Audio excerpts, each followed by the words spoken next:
Good morning, fourth graders. Today is Monday, April 13th. I hope everybody had a great Easter and didn't eat too much. I know I ate a lot. Yes, and at 9 o'clock this morning, I stuck out some ideas for you guys to be doing this week. We're looking at synonyms and antonyms in IXL. That's in the double A category. Also in writing, we're looking for descriptive details. That's in the T category of the language arts. And then there is a Socrative question today for you guys to go ahead and answer. So have some fun with that. Don't forget about your other fun apps that you have out there. Anybody play Bill over the weekend? Anybody beat Bill, the cheating computer? Okay. All right. So the city of Ember. I think we left off. Remember, Lena had wanted those colored pencils so badly, and she didn't know what she should get. And then remember that the electricity went out, and Poppy was kind of lost, but Doon had found her and grabbed her for Lena. And then we started at the next chapter, chapter 6, called The Box in the Closet. Remember, I asked you guys to think back now, go back in time to what kind of a box are we talking about, and what did that box signify in our story. All right, the box in the closet. It was strange how people didn't talk much about the blackout. Power failures usually aroused lively discussions with clumps of people collecting on corners and saying to each other, "Where were you when it happened? And what's the matter with the electricians? We should kick them out and get new ones." That sort of thing. This time, it was just the opposite, however. When Lena went to work the next morning, the street was oddly silent. People walked quickly, their eyes on the ground. Those who did stop to talk spoke in low voices and then hurried on their way. That day, Lena carried the same message 12 times. All the messengers were carrying it. It was simply this, being passed from one person to another. 7 minutes.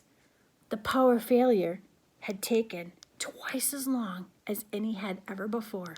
7 minutes. Fear had settled over the city. Lena felt like a cold chill. She understood now that Doon had been speaking the truth on assignment day. Ember was in grave danger. The next day, a notice appeared on all the city's kiosks. Town meeting. All citizens are requested to assemble.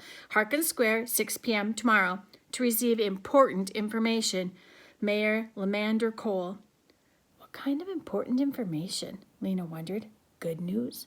Bad news? She was impatient to hear it. The next day, people streamed into Harkin Square from all 4 directions, crowding together so close that each person hardly had room to move. Children sat on the shoulders of fathers, and short people tried to push toward the front. Lena spotted Lizzie and called a greeting to her. She saw Bindi Chance, too, who had brought her little brother. Lena had decided to leave Poppy at home with Granny. There was too much danger of losing her in a crowd this big. The town clock began to strike. 6 vibrating bongs rang out, and a murmur of anticipation swept through the crowd. People stood on tiptoe, craning to see the door of the gathering hall. Suddenly it opened, and the mayor came out, flanked by 2 guards. One of the guards handed the mayor a megaphone, and the mayor began to speak. His voice came through the megaphone, both blurry and crackly. "People of Ember," he said. He waited, and the crowd fell silent, straining to hear. "People of Ember," the mayor said again. He looked from side to side. The light glinted off his bald head. "Our city has experienced some slight difficulty. Times like this require grasp, passion, pressure." What? What did he say?" whispered people urgently. "What did he say? I couldn't hear him." "Slight difficulties," someone said, "requires great patience from us all, perhaps." "But I stand here today," the mayor went on, "to assure you difficult times will pass. We are mega What? Came the sharp whisper. What did he say? Those near the front passed the words back. "Making every effort," someone said. "Louder!" someone shouted. The mayor's voice blared through the megaphone, louder but even less clear. "Important," he said. "We can't hear you," someone else shouted. Lena felt a stirring around her, a muttering. Someone pushed against her back, forcing her forward. He said he mustn't panic, someone said. He said panic is the worst possible thing, I think, he said. No reason to panic, I think. On the steps of the gathering hall, the two guards moved a little closer to the mayor. He raised the megaphone and spoke again. Solutions, he bellowed. I've been fun. Solutions, the people in front called to the people in the back. Solutions are being found, I think is what he's saying. What solutions? Called a woman standing near Lena. People elsewhere in the crowd echoed what the woman had said. Solutions? What solutions? Their cry became a chorus, louder and louder. Again, Lena felt the pressure from behind as people surged forward toward the gathering hall. Jostling arms poked her, bulky bodies bumped her and crushed her. Her heart began to pound. I have to get out of here, she thought. She started ducking beneath arms and darting into whatever space she could find, making her way toward the rear of the crowd. Noise was raising everywhere. The mayor's voice kept coming in blasts of incomprehensible sound, and the people in the crowd were either shouting angrily or yelping in fear of being squashed. Someone stepped on Lena's foot, and her scarf was half yanked off.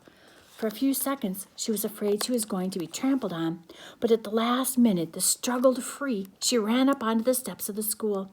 From there, she saw that the two guards were hustling the mayor back through the door of the gathering hall. The crowd roared, and a few people started hurling whatever they could find, pebbles, garbage, crumpled paper, even their own hats.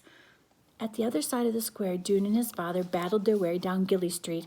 Move fast, his father said. We don't want to get caught up in this crowd. They crossed Broad Street and took the long way home through the narrow lanes behind the school. Father, said June as they hurried along, the mayor is a fool, don't you think? For a moment his father didn't answer, and then he said, well, he is in a tough spot, son. What would you have him do? Well, at least not lie to us, June said. If he really has a solution, he should have told us. He shouldn't pretend he has solutions when he really doesn't. June's father smiled. That would be a good start, he agreed. It makes me so angry the way he talks to us, said June. June's father put a hand on June's back and steered him toward the corner. A great many things seem to make you angry lately, he said. Well, for good reason, said June. Maybe. The trouble with anger is it gets a hold of you, and then you aren't the master of yourself anymore. Anger becomes the master. June walked on silently. Inwardly, he groaned. He knew what his father was going to say, and he didn't feel like hearing it. And when anger is the boss, you get, I know, said June, unintended consequences. That's right. Like hitting your father in the ear with a shoe heel. I didn't mean to. That's exactly my point, my son. They walked down Pibb Street. June shoved his hands into the pockets of his jacket and scowled at the sidewalk. Father doesn't even have a temper, he thought. He's as mild as a glass of water. He can't possibly understand. Lena was running. She'd already dismissed the mayor's speech from her mind. She sped by people on Outerville Street, going back to open their stores, and overheard snatches of conversation as she passed. Expects us to believe, said one voice. He's just trying to keep us quiet, said another. Heading for disaster, said a third. All the voices shook with anger and fear. Lena didn't want to think about it. Her feet slapped the stones of the street and her hair flew out behind her. She would go home. She would make hot potato soup for the three of them, and then she would take out her new pencils. Yes, she would take out her pencils and draw. She climbed the stairs next to the yarn shop 2 at a time and burst through the door of the apartment. Something was on the floor just in front of her feet, and she tripped and fell down hard on her hands and knees. She stared. By the open closet door was a great pile of coats and boots and bags and boxes, their contents all spilled out and tangled up. A thumping and rattling came from inside the closet. Granny? More thumps. Granny's head poked around the edge of the closet door. I should have looked in here a long time ago, she said. This is where it would be, of course. You should see what's in here. Lena gazed around at the incredible mess. Into this closet had been packed the junk of decades, jumbled into cardboard boxes, stuffed into old pillowcases and laundry bags, and heaped up in a pile, so dense that you couldn't pull one thing out without pulling all the rest at the same time. The shelf above the coat rack was just as crammed as the space below, mostly with old clothes that were full of moth holes and eaten away by mildew. When she was younger, Lena had tried exploring in this closet, but she never got far. She'd plowed an old scarf that would fall to pieces in her hands or open a box that proved to be full of bent carpet tacks. Soon she would shove everything back in and just give up. But Granny was really doing the job right this time. She grunted and panted as she wrenched free the closet's packed-in stuff and tossed it behind her. It was clear that she was kind of having fun. As Lena watched, a bag of rags came tumbling out the door, and then an old brown shoe with no laces. "Granny," said Lena, "where's the baby?" "Oh, she's here," came Granny's voice in the depths of the closet. "She's been helping me."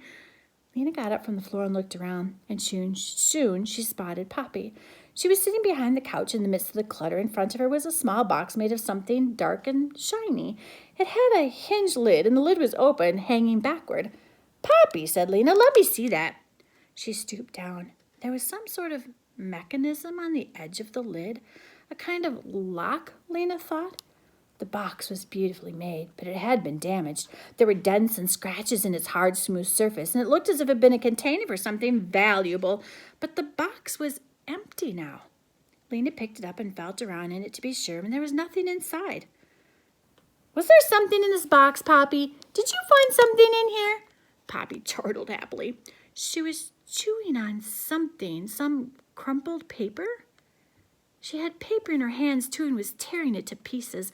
Shreds of paper were strewn around her. Lena picked one up. It was covered with small, perfect printing. And that's where we're going to stop. Chapter 7 is called A Message Full of Holes. Happy Monday. See you guys tomorrow.